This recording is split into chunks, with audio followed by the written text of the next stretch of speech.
June 4, 1942. 6 Uhr AM. The Pacific Ocean, 250 miles northwest of Midway Atoll. Vice Admiral Chuichi Nagumo stood on the bridge of the aircraft carrier Akagi and allowed himself a moment of quiet satisfaction. Around him, arranged in perfect formation across the dawnlit Pacific, steamed the most powerful naval striking force ever assembled in human history. 4 fleet carriers, 2 battleships, 3 cruisers, 11 destroyers, 225 aircraft. The same force that had shattered the American fleet at Pearl Harbor 6 months earlier was now poised to deliver the killing blow that would end American resistance in the Pacific forever. Nagumo's staff had calculated the odds with precision. The Americans had at most 2 carriers operational. His force had 4, each carrying aircraft crewed by the most experienced naval aviators in the world. His pilots had fought from China to Ceylon. They had sunk the pride of the Royal Navy. They had never lost a carrier battle. His air groups had trained for years, flying together until their formations moved like single organisms. Against this, the Americans were sending men who had been in combat for 6 months, flying aircraft that Japanese engineers had studied and dismissed.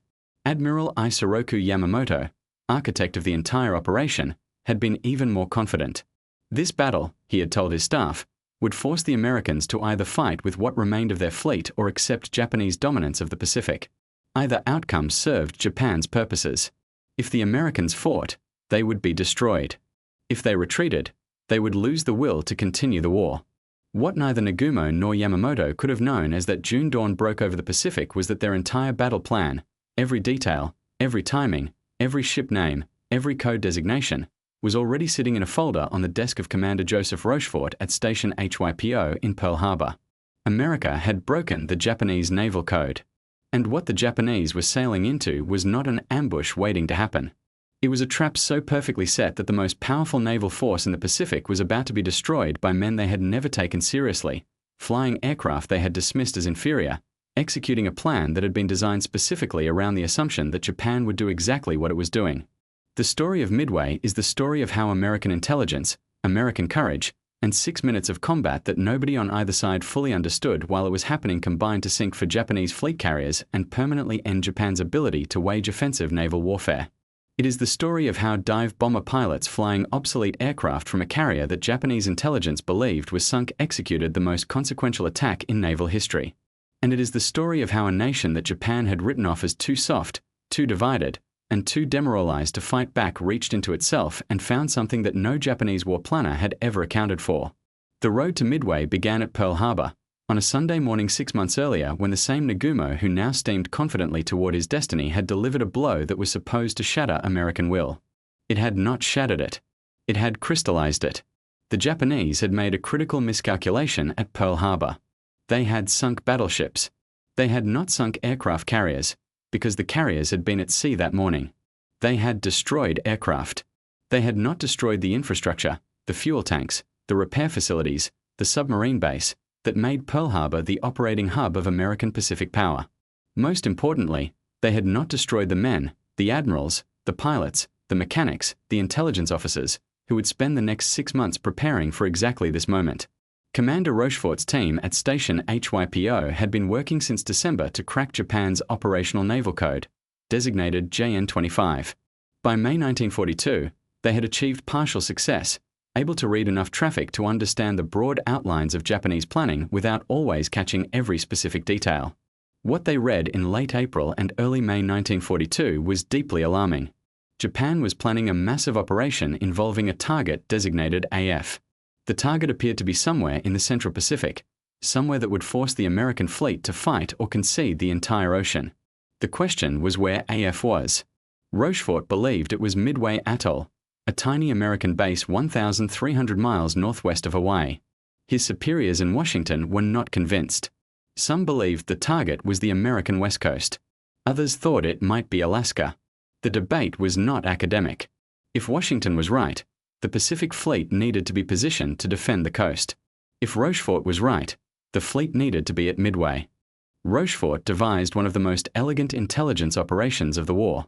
He had Midway's garrison send a message in plain, unencrypted English reporting that their water distillation plant had broken down. 2 days later, Japanese radio traffic reported that AF was experiencing a water shortage. Rochefort had his confirmation. RF was Midway. Admiral Chester Nimitz, commanding Pacific Fleet, made his decision. He would send everything he had to Midway. 3 carriers, because that was all he had operational. The Yorktown had been severely damaged at the Battle of the Coral Sea just weeks earlier. Naval engineers estimated 3 months of repair work. Nimitz told them they had 72 hours. Working around the clock, 3 shifts continuously, Pearl Harbor's repair crews performed what should have been impossible. 72 hours later, the Yorktown sailed for Midway, her flight deck patched, her damage controlled enough to launch and recover aircraft. What Nimitz was sending to intercept the most powerful carrier force ever assembled was 3 carriers, 8 cruisers, and 15 destroyers, carrying 233 aircraft, many of them obsolete. His pilots were less experienced than the Japanese. His aircraft were in some categories inferior. His force was outnumbered in almost every measurable category. What he had that the Japanese did not was complete knowledge of their plan, the element of surprise that Japan believed belonged to them, and the particular quality of American fighting men who have been underestimated. While the Japanese fleet steamed toward Midway in the confident expectation of catching the Americans unprepared, Rear Admiral Raymond Spruance and Rear Admiral Frank Jack Fletcher positioned their task forces northeast of Midway, exactly where Rochefort's intelligence said they needed to be, and waited. The men who would decide the battle were already aboard their carriers. Lieutenant Commander Clarence McClusky commanded the air group of the Enterprise, the ship that would become the most decorated vessel in American naval history. Wade McClusky was 39 years old, a career naval officer whose methodical approach to problems concealed a willingness to push beyond established limits when the situation demanded it. He would need that quality before the day was over. Lieutenant Commander Maxwell Leslie commanded Bombing Squadron 3 aboard the Yorktown. Leslie was known throughout the fleet as one of the most skilled dive bomber pilots in the Navy. What neither man knew as they briefed their pilots on the night of June 3rd was that they were about to be asked to execute an attack under conditions that naval doctrine would have considered nearly unsurvivable. The battle began, as Rochefort had predicted, on the morning of June 4th. Nagumo launched his first wave of aircraft against Midway at 4:30 a.m., sending 108 planes to neutralize the American base. The strike was effective but incomplete. The Japanese pilots reported back that a second strike would be needed to fully suppress Midway's defenses. This message set in motion the sequence of decisions that would determine the outcome of the entire battle. Nagumo faced a dilemma. He had kept a reserve strike force of torpedo bombers armed with torpedoes, ready to attack American ships if any were spotted. But no American ships had been reported. The Midway strike leader was requesting a second attack on the base. Nagumo made the decision that would cost Japan the battle. He ordered the reserve aircraft rearmed with bombs for a second Midway strike. Rearming aircraft in a carrier hangar takes time. As Japanese mechanics worked to swap torpedoes for bombs, American search aircraft were already finding the Japanese fleet. At 7:28 a.m., a PBY Catalina sent the contact report that changed everything. Many planes heading Midway from 320 degrees. Then, 20 minutes later, a second report. 2 carriers and main body of ships, course 135, speed 25. Nagumo now received the worst possible news at the worst possible moment. American surface ships had been found. Exactly what his torpedo bombers were designed to attack. Except his torpedo bombers were in the middle of being rearmed with bombs. He ordered the rearmament stopped and the aircraft rearmed with torpedoes again. In the hangars below the flight decks, bombs that had been brought up were pushed aside. Torpedoes that had been removed were brought back. The process was rushed, chaotic, and fatally incomplete. Instead of being returned to their proper storage areas, bombs were left on the hangar deck. Torpedo warheads were handled without proper safety protocols. The Japanese carriers were turning themselves into floating bombs, and nobody on the bridge understood what was happening below. While the Japanese fleet dealt with its self-created chaos, American torpedo bombers were already inbound and dying. Torpedo Squadron 8 from the Hornet, 15 TBD Devastator aircraft, found the Japanese fleet and attacked without fighter escort, without coordination with the dive bombers, without any tactical advantage whatsoever.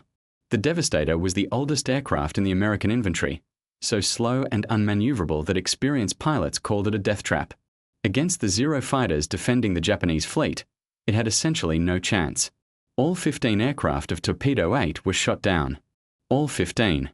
Only one man, Ensign George Gay, survived, floating in the water on a seat cushion watching the rest of the battle unfold around him. Torpedo Squadron 6 from the Enterprise attacked next and lost 10 of 14 aircraft. Torpedo Squadron 3 from the Yorktown attacked and lost 10 of 12. 40 American torpedo bombers attacked. 35 were shot down. 0 Japanese ships were hit. By any tactical measure, the American torpedo attack had been a catastrophic failure. The crews who flew it had given their lives for nothing. The Japanese Combat Air Patrol, the Zero fighters defending the fleet, had been drawn down to low altitude dealing with the torpedo threat, their radios jammed, their attention fixed on the water-level attacks, their aircraft unable to climb quickly enough to deal with a threat from altitude. Nobody planned it this way. The torpedo bombers did not sacrifice themselves as a deliberate tactic to clear the skies for the dive bombers. They attacked because that was what they had been ordered to do, and they kept attacking when they should perhaps have turned back, because that was what American naval aviators did in June 1942. The result was that when Lieutenant Commander McClusky arrived over the Japanese fleet at 10:02 a.m., the sky above the carriers was clear. McClusky almost wasn't there at all. He had departed the Enterprise at 7:52 a.m. with 33 SBD Dauntless dive bombers and flown to the coordinates where the Japanese fleet was supposed to be. It wasn't there. Nagumo had changed course. McClusky was over empty ocean with his aircraft burning fuel that could not be replaced, fuel that he needed to attack and then make it back to the carrier. Every calculation of fuel consumption and flight time told McClusky to turn back. He had been searching for 35 minutes past his designated point. His aircraft were approaching the range limit beyond which they could attack and return. The sensible, reasonable, by-the-book decision was to reverse course and report that the Japanese fleet had not been found. McClusky turned northwest instead and kept searching. He found the Japanese fleet 16 minutes later, following a lone Japanese destroyer that was racing to rejoin the main formation, cutting a white wake across the blue Pacific that pointed like an arrow toward the carriers. What McClusky saw below him was the most powerful carrier force in the world. 4 fleet carriers. Hundreds of aircraft. Dozens of escort vessels. The force that had destroyed Pearl Harbor, sunk the Prince of Wales, and swept the Pacific for 6 months. He had 33 dive bombers. McClusky split his force and attacked. 2 squadrons targeted the Kaga and the Akagi, Nagumo's flagship.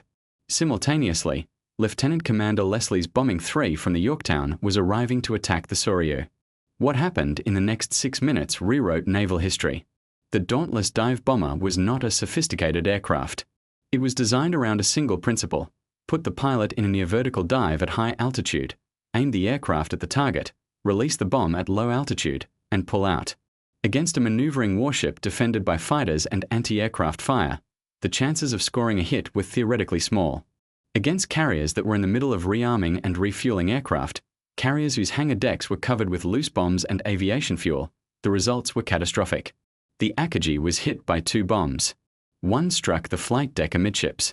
The second hit near the ship's elevator, penetrating to the hangar deck where fully fueled and armed aircraft were waiting for launch. The stored bombs that had been removed during the rearming chaos were stacked on the hangar deck. Aviation fuel lines had not been properly secured. When the American bomb detonated, it triggered a chain of secondary explosions that turned the Akagi into an inferno within minutes.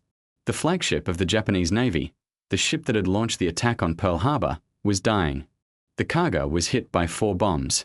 The explosions walked down her flight deck, each detonation triggering more secondary explosions from the improperly stored ordnance. Fires that the crew could not control consumed the ship from within. Senior officers were killed in the initial blasts. The damage control organization collapsed under the weight of simultaneous catastrophic fires. The Soryu was hit by 3 bombs from Leslie's squadron. The same pattern repeated. Improperly stored ordnance. Aviation fuel. Chain reactions that the crew had no ability to stop. The Soryu was burning from stem to stern within minutes. 3 of Japan's 4 fleet carriers had been mortally wounded in 6 minutes. The 4th, the Hiryu, survived the initial attack and immediately launched a counterstrike that found the Yorktown and hit her with bombs and then torpedoes. The Yorktown, already damaged from the Coral Sea, absorbed the punishment and kept fighting longer than any ship had a right to. Her crew controlled fires that should have consumed her, restored power that should have stayed lost, and kept her afloat long enough for her crew to be saved. She was eventually sunk by a Japanese submarine 2 days later, but she died having given everything she had. The Hiryu did not survive the day. American dive bombers from the Enterprise found her in the late afternoon and hit her with 4 bombs. She burned through the night and sank the following morning, taking with her Admiral Yamamoto, who chose to go down with his ship, one of the most respected carrier admirals in the Japanese Navy. When June 4th ended, Japan had lost 4 fleet carriers, 248 aircraft, and 3,057 men. Among the dead were 110 of the most experienced aircraft maintenance specialists in the Japanese Navy, men whose skills could not be quickly replaced, men who had spent years learning to maintain and repair the aircraft that Japanese carrier power depended on. Also dead were hundreds of the most experienced naval aviators in the world, men who had flown at Pearl Harbor, at Ceylon, at Coral Sea. The institutional knowledge that Japan had built over a decade of naval aviation development had gone to the bottom of the Pacific in a single day. America had lost 1 carrier, 147 aircraft, and 307 men. Among the dead were the crews of those torpedo bombers, men who had attacked without hope of survival and kept attacking anyway, men whose sacrifice had cleared the sky for the dive bombers without anyone planning it that way or even fully understanding it until later. Nagumo was so shaken by the defeat that he had to be physically removed from his bridge. His staff had to convince him to transfer his flag because he appeared unable to process what had happened. The man who had been supremely confident at dawn was catatonic by noon. His pilots had lost carrier battles before. You didn't lose 4 carriers in a morning. That wasn't supposed to be possible. In Tokyo, the disaster was hidden from the Japanese public. The survivors of the 4 carriers were kept in isolation, forbidden to contact their families, forbidden to discuss what had happened. The Imperial Japanese Navy issued a communique claiming a great victory. The truth was that the most powerful carrier force in the world had been destroyed by an enemy they had dismissed as incapable of serious resistance. Admiral Yamamoto, who had architected the entire campaign, understood immediately what it meant. He had told his government before Pearl Harbor that he could promise them 6 months of victories, but that he could not promise them ultimate success in a war against American industrial capacity. He had been right. Those 6 months were up. The men who had won the battle were learning what they had done in fragments and pieces, the way soldiers always learn the shape of battles they have fought. McClusky landed on the Enterprise with less than a gallon of fuel remaining in his tanks, having pushed his aircraft and his judgment past every rational limit. He didn't know yet that his attack had changed the war. He knew he had hit carriers. He knew men had died. He needed fuel and food and about 12 hours of sleep. Ensign George Gay, floating on his seat cushion in the middle of the Japanese fleet, watched the carriers burn from the water. He had seen Torpedo 8 die around him, 1 aircraft at a time. He had seen his own aircraft go into the water. He had been in the ocean for hours, hiding under his cushion when Japanese ships passed close enough to spot him. He was eventually rescued by a PBY Catalina on June 5th. When asked later what he had been thinking while floating among the wreckage of his squadron, Gay said he had been thinking about whether he was going to get out of the water alive and what he was going to eat when he did. The men who fight battles rarely experience them the way historians describe them. They experience small pieces of chaos and fear and physical exhaustion and the specific, concrete details of their immediate situation. Gay was not thinking about the turning point of the Pacific War. He was thinking about sharks and the temperature of the water and whether anyone was coming to find him. The Japanese Navy never recovered from Midway. They fought for 3 more years, with increasing desperation and decreasing effectiveness. Their carrier aviation rebuilt but never restored to what it had been before that morning. The pilots who survived Midway were needed to train replacements, which meant they were pulled from combat operations, which meant the replacements were less prepared when they arrived at their units. The cycle of declining quality accelerated with each engagement. American carrier aviation moved in the opposite direction. The industrial capacity that Japan had dismissed produced Essex-class carriers at a rate of 1 every few months. The training programs that had been improvised in 1941 became systematic and thorough. The pilots who survived the early battles became instructors who trained the pilots who would eventually sweep Japanese air power from the Pacific sky. At the Battle of the Philippine Sea in June 1944, 2 years after Midway, American pilots shot down approximately 600 Japanese aircraft in a single day in an engagement the Americans called the Great Marianas Turkey Shoot. The Japanese aviators who died that day were the grandchildren, professionally speaking, of the men who had died at Midway. Undertrained, under-equipped, sent into battle against an opponent who had learned from every engagement and improved with each one. The line from Midway to the Philippine Sea to Iwo Jima to Okinawa to the atomic bombs over Hiroshima and Nagasaki runs straight and unbroken. It begins with a decision made on a carrier bridge on the morning of June 4, 1942, when Nagumo chose to rearm his aircraft. It runs through the intelligence work of Joseph Rochefort's team. It passes through the torpedo squadrons that died to clear the sky. It finds its pivot point in 6 minutes over the Central Pacific when American dive bombers appeared above Japanese carriers whose defenders were looking the wrong direction. Japan had gone to Midway to finish the war. America had gone to Midway to start winning it. In the decades after the war, historians argued about the details. Who deserved credit for the intelligence breakthrough? Whether McClusky's decision to keep searching was genius or stubbornness. Whether the torpedo attack was a deliberate sacrifice or a tragic waste. The arguments missed the point that the men who were there understood instinctively. Midway was not won by a plan. Plans rarely survive contact with the enemy, and the American plan for Midway was in chaos from the first hour, with squadrons separated, aircraft running low on fuel, attacks going in without coordination or support. Midway was won by individual men making individual decisions under impossible pressure, men who kept going when the rational calculation said to turn back, men who attacked when they had no reasonable chance of survival, men who fixed carriers that couldn't be fixed and flew aircraft that were supposed to be obsolete. Admiral Spruance, who commanded the American carrier force through the critical days of June 4th through June 6th, was asked after the war what had made the difference at Midway. His answer was characteristic of the man, quiet and precise and more honest than most victory narratives allow. "We were helped by our intelligence," he said. "We were helped by the errors of the Japanese. We were helped by circumstances that nobody planned and nobody could have predicted. But in the end, the men in the aircraft made the difference. The men who kept flying when they should have turned back. The men who kept attacking when they had nothing left to attack with. You cannot plan for that quality. You can only hope you have it when you need it. America had it on June 4th, 1942. The Japanese found that out in the worst possible way. By the time the last Japanese carrier went down, the Pacific War had a new shape. Japan could still fight. Japan would fight, with increasing ferocity and desperation, for 3 more years. But Japan could no longer win. The offensive power that had made them the dominant force in the Pacific from Pearl Harbor through the spring of 1942 was on the bottom of the ocean north of Midway Atoll. America had lost a carrier. America had lost 3 torpedo squadrons. America had lost 307 men. In exchange, it had ended Japan's ability to wage the kind of war that Japan knew how to win. The 6 minutes that changed everything happened on a clear June morning over blue Pacific water, when 33 American dive bombers appeared above the most powerful carrier force in the world and the Japanese fighter pilots defending it were looking the wrong way. 6 minutes. 4 carriers. The war turned. The men who did it were kids from Kansas and Ohio and California who had been flying naval aircraft for a few years, who had trained hard and believed in what they were doing and got into their cockpits on the morning of June 4th understanding that the odds were not in their favor and flew anyway.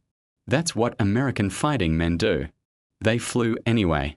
And the Pacific was never the same again.